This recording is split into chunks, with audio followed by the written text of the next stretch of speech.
Välkommen till Kungliga Vetenskapsakademin och den här presskonferensen då vi ska presentera årets Nobelpris i fysik. Welcome to this press conference and the Royal Swedish Academy of Sciences where we will present this year's Nobel Prize in Physics. We will keep to our tradition and begin the presentation in Swedish and then continue in English. And you're of course welcome to ask questions in either language later on. Jag heter Hans Ellegren och är ständig sekreterare här på Kungliga Vetenskapsakademin. Till höger om mig sitter professor Ellen Måns, ordförande i Nobelkommittén för fysik. Och till vänster sitter professor Anders Irbäck, ledamot av Nobelkommittén för fysik och expert inom ämnesområdet. My name is Hans Ellegren. I'm the Secretary General of the Royal Swedish Academy of Sciences. And to my right is Professor Ellen Måns, Chair of the Nobel Committee for Physics.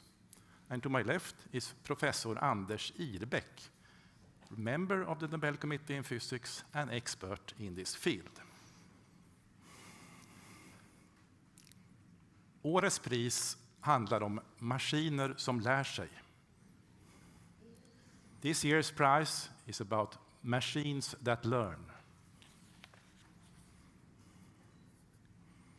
Kungliga Vetenskapsakademin har idag beslutat att utdela 2024 års Nobelpris i fysik till John Hopfield, Princeton University, USA, och Geoffrey Hinton, University of Toronto, Kanada, för grundläggande upptäckter och uppfinningar som möjliggör maskininlärning och artificiella neuronnätverk. The Royal Swedish Academy of Sciences has today decided to award the 2024 Nobel Prize in Physics to John Hopfield, Princeton University, USA, and Geoffrey Hinton, University of Toronto, Canada, for foundational discoveries and inventions that enable machine learning with artificial neural networks. Professor Ellen Måns will now give us a short summary of the prize. Please. Thank you. Learning is a fascinating ability of the human brain. We can recognize images and speech and associate them with memories and past experiences. Billions of neurons wired together give us unique cognitive abilities. Artificial neural networks are inspired by this network of neurons in our brains. This year's laureates for the Nobel Prize in Physics, John Hopfield and Geoffrey Hinton, used fundamental concepts from statistical physics to design artificial neural networks that function as associative memories and find patterns in large data sets. These artificial neural networks have been used to advance research across physics topics as diverse as particle physics, material science, and astrophysics. They have also become part of our daily lives, for instance, in facial recognition and language translation. The laureates' discoveries and inventions form the building blocks of machine learning that can aid humans in making faster and more reliable decisions, for instance, when diagnosing medical conditions. However, while machine learning has enormous benefits, its rapid development has also raised concerns about our future. Collectively, humans carry the responsibility for using this new technology in a safe and ethical way for the greatest benefit of humankind. Thank you. Professor Irbäck, are you ready to give a more detailed presentation? Thank you. Please.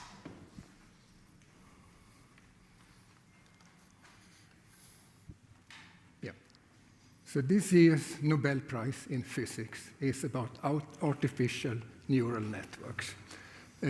Today, we know that this is a powerful computational approach. This was not evident 50 years ago, but it was known that we mammals are very good at pattern recognition by some sort of computation in our brains.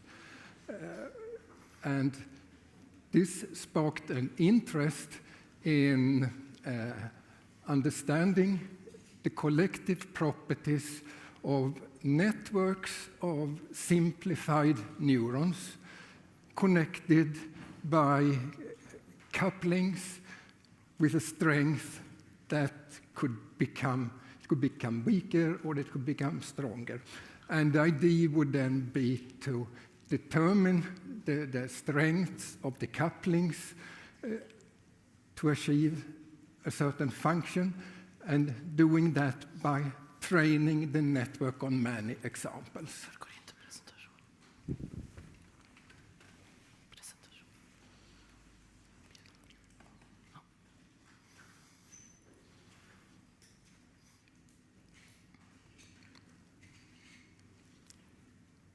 A breakthrough came in 1982 when John Hopfield presented a dynamical network which could store and retrieve memories, and associative memories.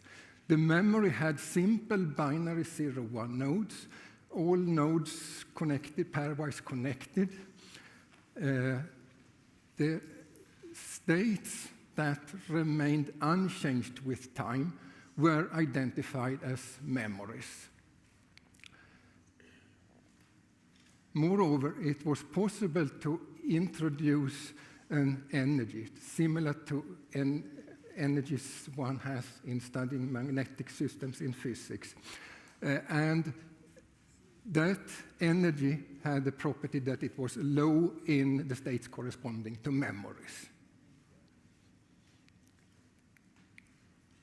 Metaphorically, the memories were located in valleys of an energy landscape.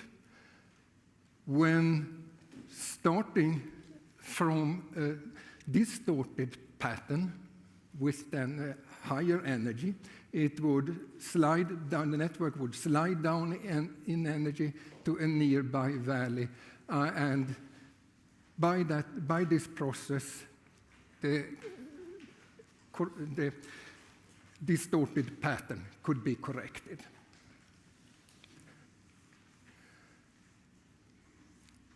In follow-up work, John Hopfield also showed that this network was robust in the sense that the binary nodes could be replaced with analog ones, and he also showed how the network could be used to solve difficult optimization problems. The creation and explorations of this network by John Hopfield was a milestone in our understanding of the computational abilities of artificial neural networks.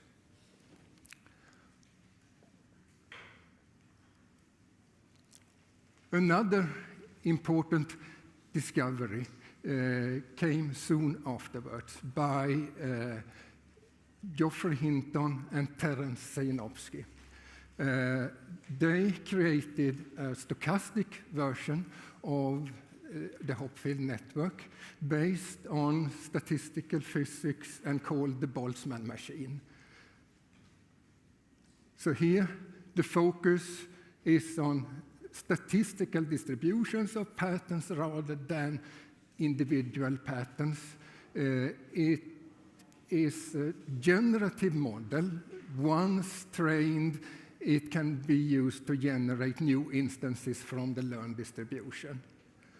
It had the same basic structure as Hopfield's network, but there were two types of nodes, hidden and visible ones. And the hidden nodes were there to make it possible for the network to learn more general distributions. So while theoretically interesting, in practice, the Boltzmann machine was initially of limited use. It was prohibitively demanding computationally. However, a version with fewer couplings called the restricted Boltzmann machine developed into a versatile tool, and I will soon mention it again.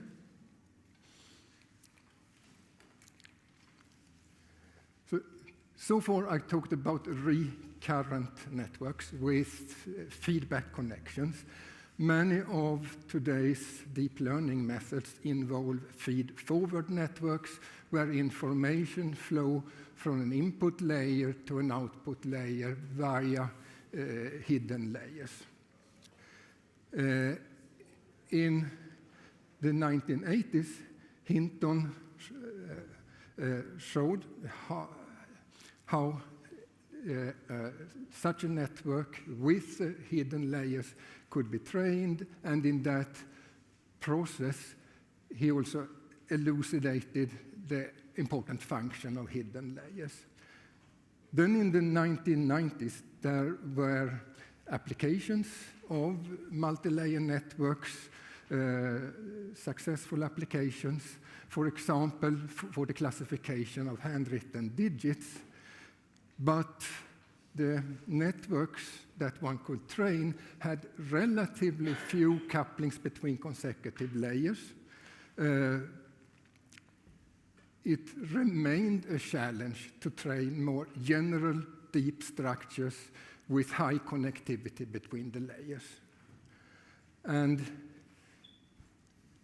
here, and in fact, many gave up, but Hinton did not. And Hinton overcame this barrier by using this restricted Boltzmann machine. He used it to pre-train deep structures, and by this method, he succeeded in implementing examples of deep and dense structures, which was a breakthrough toward deep learning.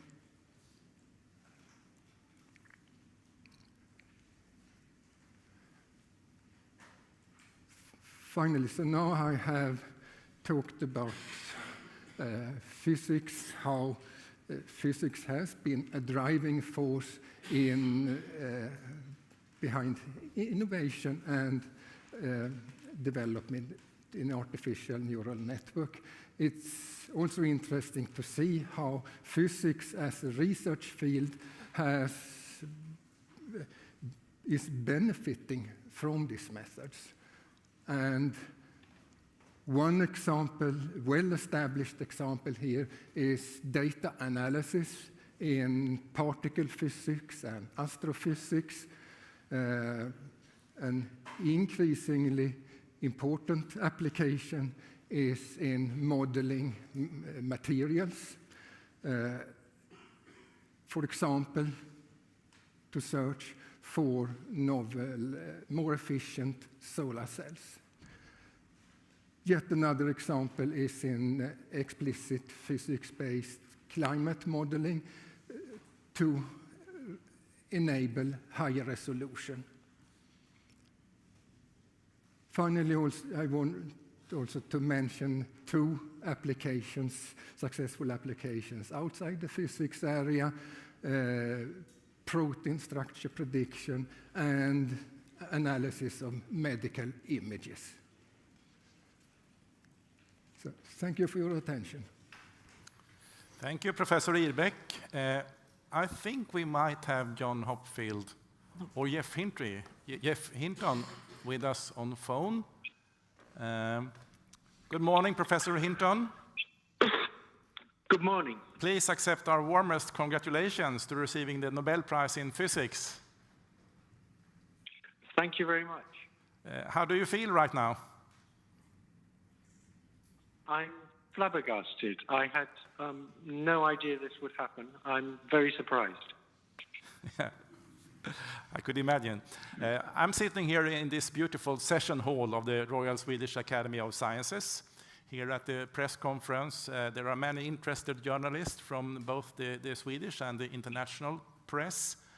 Would you be ready to take some questions from them? Yes. Yes, please. Sveriges Television.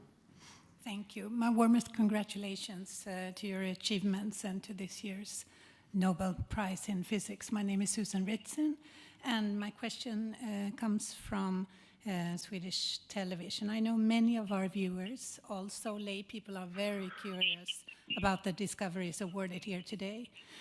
I wonder, do you remember when you realized your breakthrough awarded today, if you can bring us back in time briefly? And what were the reasons for or the inspiration for these revelations? So I remember a couple of occasions with two of my mentors. So I have an enormous debt to David Rumelhart and Terry Sinofsky. With David Rumelhart, we rediscovered the backpropagation algorithm, and that was in the beginning of 1982. And with Terry Sinofsky, Terry and I discovered a learning algorithm for Hopfield nets that had hidden units. And I remember very well going to a meeting in Rochester where John Hopfield talked, and I first learned about the Hopfield energy function for neural networks, and after that, Terry and I worked feverishly on how to generalize neural networks to have hidden units. And at the beginning of 1982, we came up with a learning algorithm for Boltzmann machines, which are Hopfield nets with hidden units. So the most exciting times were with David Rumelhart on backpropagation and Terry Sinofsky on Boltzmann machines. Thank you. Okay, more questions? First here. Hello, Bogomir Radajewski from the Polish television. Congratulations. The question I have is a little bit about the future, because obviously we are very excited about what neural networks and machine learning can do now. But what we're even more excited is the prospect of what they could do in the future. What are your predictions about the degree of influence that this technology is going to have on our civilization? I think it will have a huge influence. It will be comparable with the Industrial Revolution, but instead of exceeding people in physical strength, it's going to exceed people in intellectual ability. We have no experience of what it's like to have things smarter than us, and it's going to be wonderful in many respects. In areas like healthcare, it's going to give us much better healthcare. In almost all industries, it's going to make them more efficient. People are going to be able to do the same amount of work with an AI assistant in much less time. It'll mean huge improvements in productivity, but we also have to worry about a number of possible bad consequences, particularly the threat of these things getting out of control. I think first we have here and then there. Hi, Simon Campanello with Dagens Nyheter. Congratulations on the prize. My question is, last year you said in an interview with New York Times that you regret part of your life's work because of the risks with artificial intelligence. How do you feel about it today? There's two kinds of regret. There's regrets where you feel guilty because you did something you knew you shouldn't have done. And then there's regret where you did something that you would do again in the same circumstances, but it may in the end not turn out well. That second kind of regret I have. In the same circumstances, I would do the same again. But I am worried that the overall consequence of this might be systems more intelligent than us that eventually take control. Yes, please.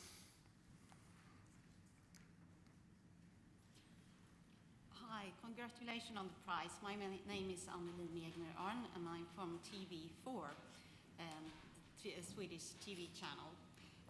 I would like to, you developed this Boltzmann machine, and I wonder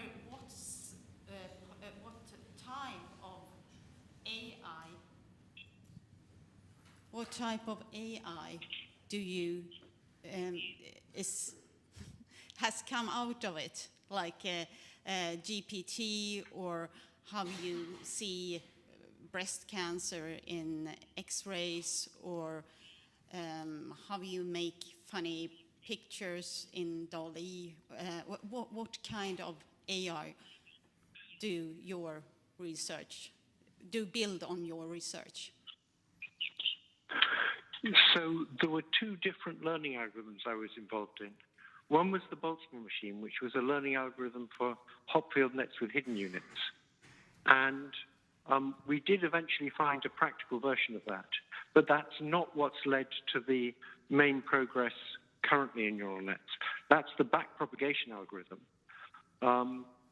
And this is a way to get a neural net to learn anything. And it's the backpropagation algorithm that's led to the huge surge in AI applications and in the ability to recognize images and understand speech and to deal with natural language.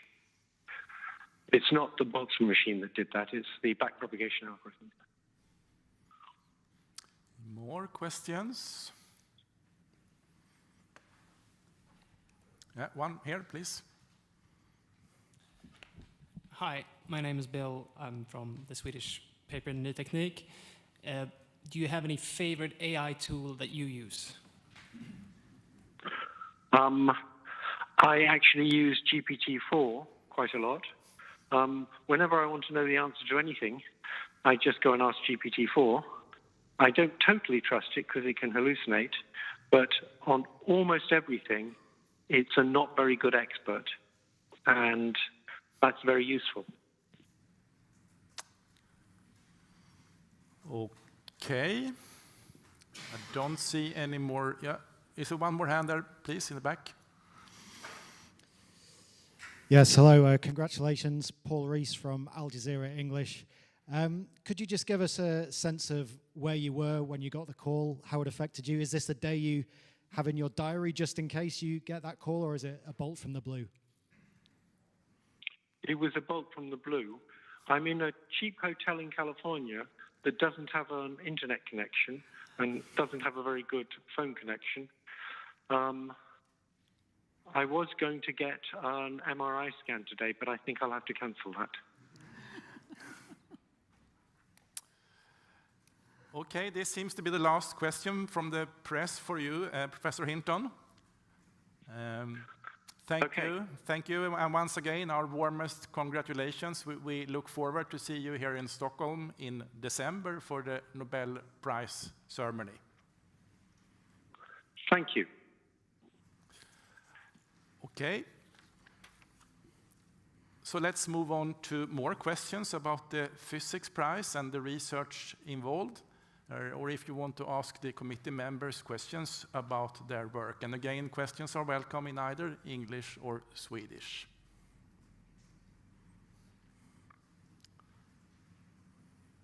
Please. Yes, if these two scientists wouldn't have existed, would we have like GPT then?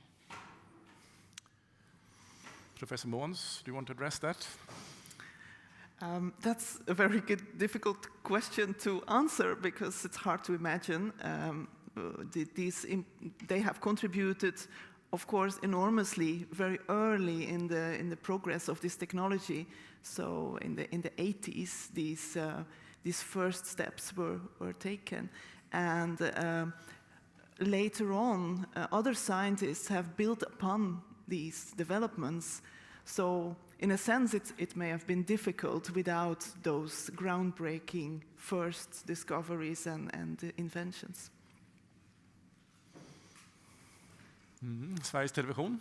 I'm thinking since John J. Hopfield is not here, I was wondering a little bit about what makes you most, what do you think is the most exciting part of his discoveries? Professor Ibeck, do you want to address that? When it comes to his network, he was parts of it had been discussed earlier, but he was able to put pieces together to have create a network with a clear function and clear principles for how it worked, and it meant a lot in the field. Mm-hmm.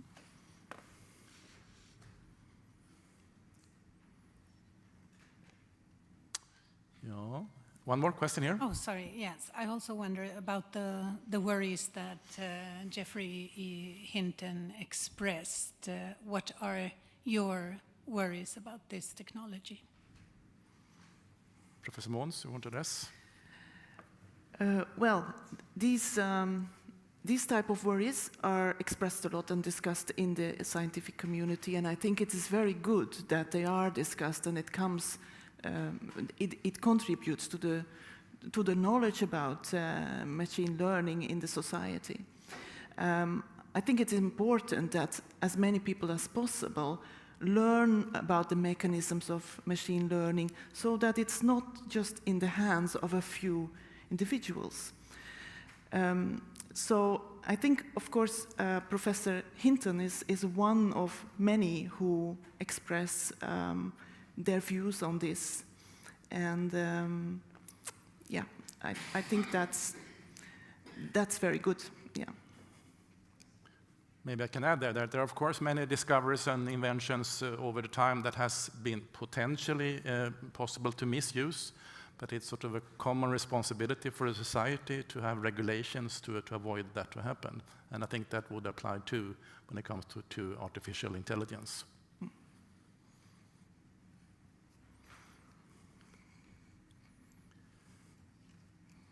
I think that is it, actually. Time is running out. Thank you for your interest in participating in this press conference.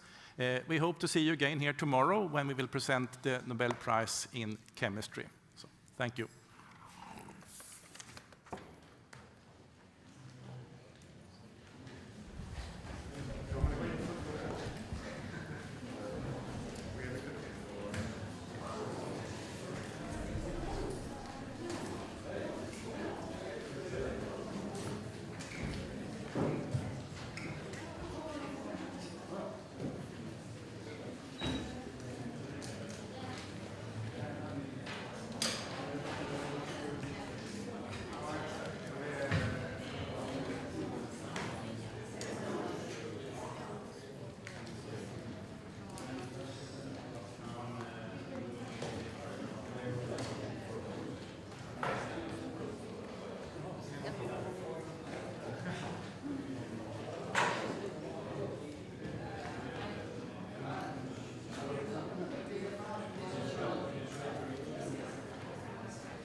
Jag vet inte, sa han medborgarskap? Brittisk-kanadensisk för Hinton? Brittisk.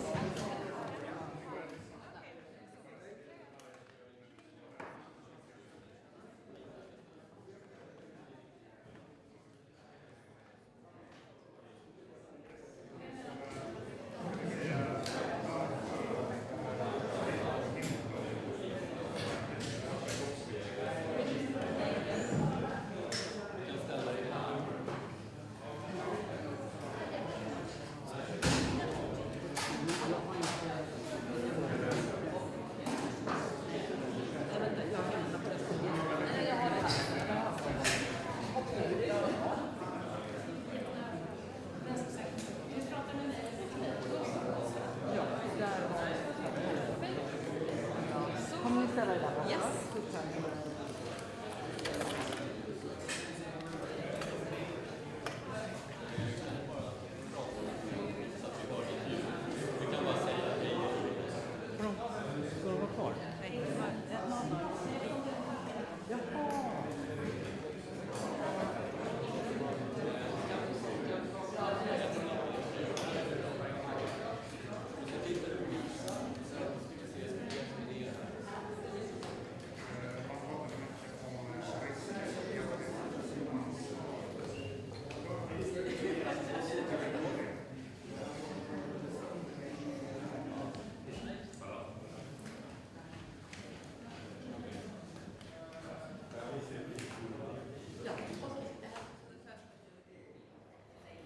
Anders Irbeck, Professor Anders Irbeck, member of the Nobel Committee for Physics.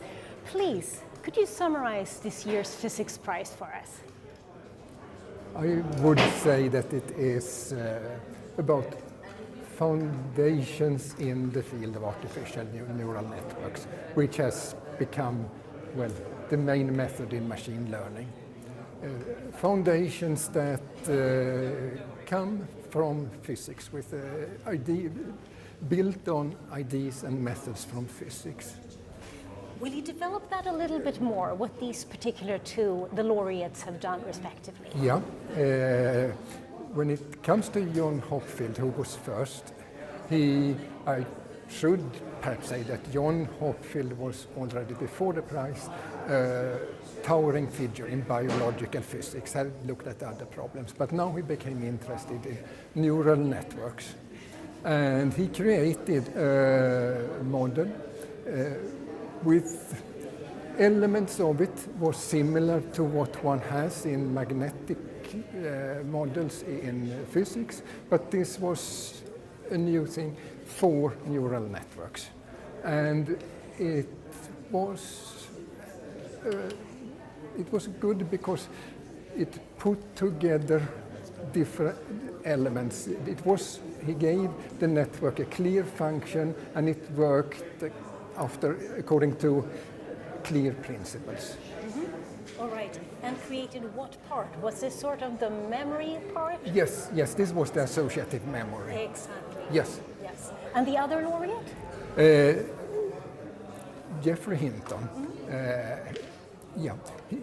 Very soon afterwards, he created a model directly based on the Hopfield network. But he changed so that the focus was now not on individual memories, individual patterns, but on statistical distributions of patterns. All right. That was one thing in the 80s by Geoffrey Hinton. He also created a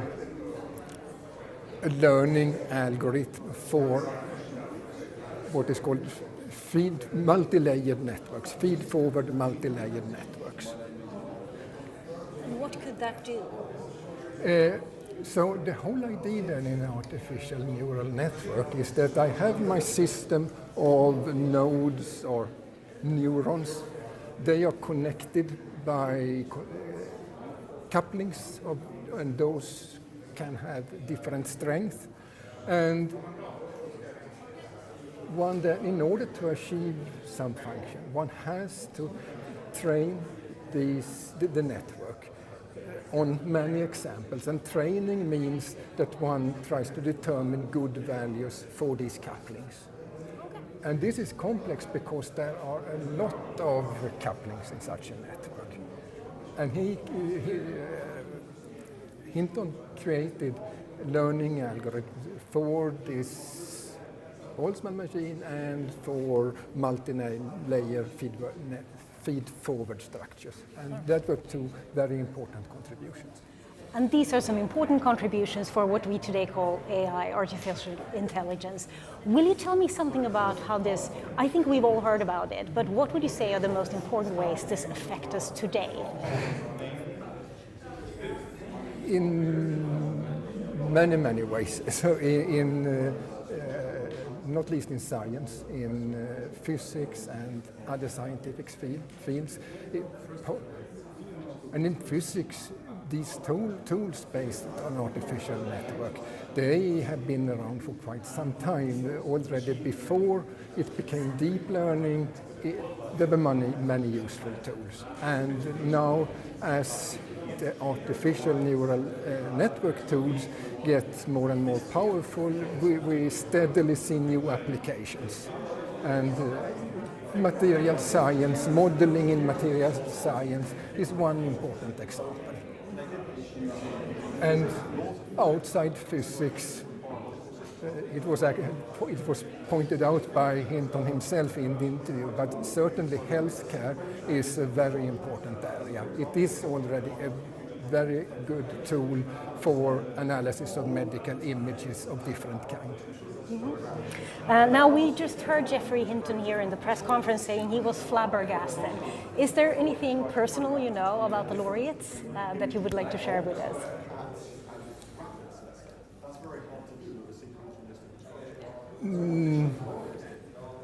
No, maybe not actually. I mean, personal, I wouldn't say. No.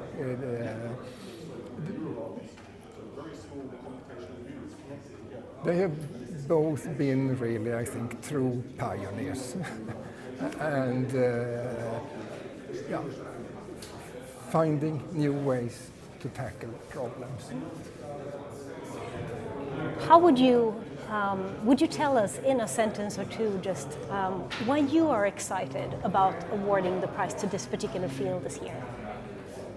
I think it is fantastic to create a completely new way of computing and see how it develops into such a powerful tool.